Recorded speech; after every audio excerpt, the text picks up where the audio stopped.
अगर आप भी लेना चाहते हैं देश दुनिया की तमाम जानकारी तो आज ही सब्सक्राइब करें हमारे चैनल को।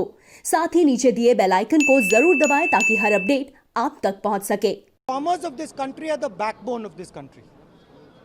If anybody thinks that you can suppress farmers and this country will continue to prosper, they just have to look at our history. Whenever Indian farmers are weak, India is weak. And I would like to ask a counter question.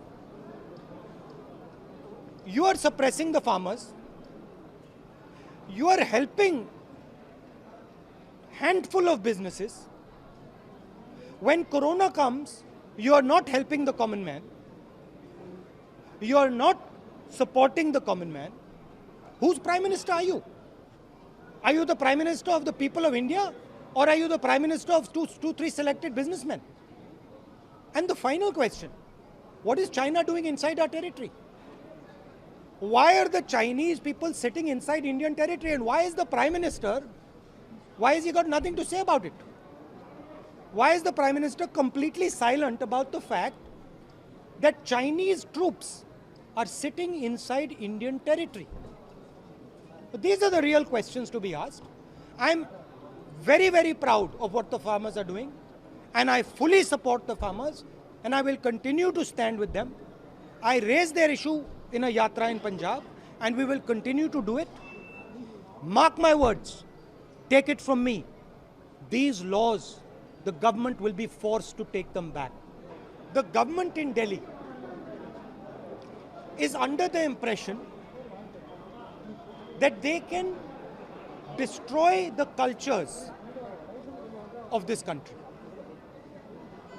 They believe that they can suppress the emotions of the Tamil people. They believe they can crush the language of the Tamil people. They believe that they can suppress the spirit of the Tamil people.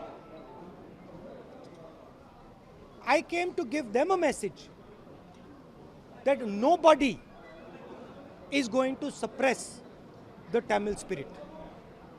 And there is a reason for it. First of all, the Tamil spirit cannot be suppressed. And second of all,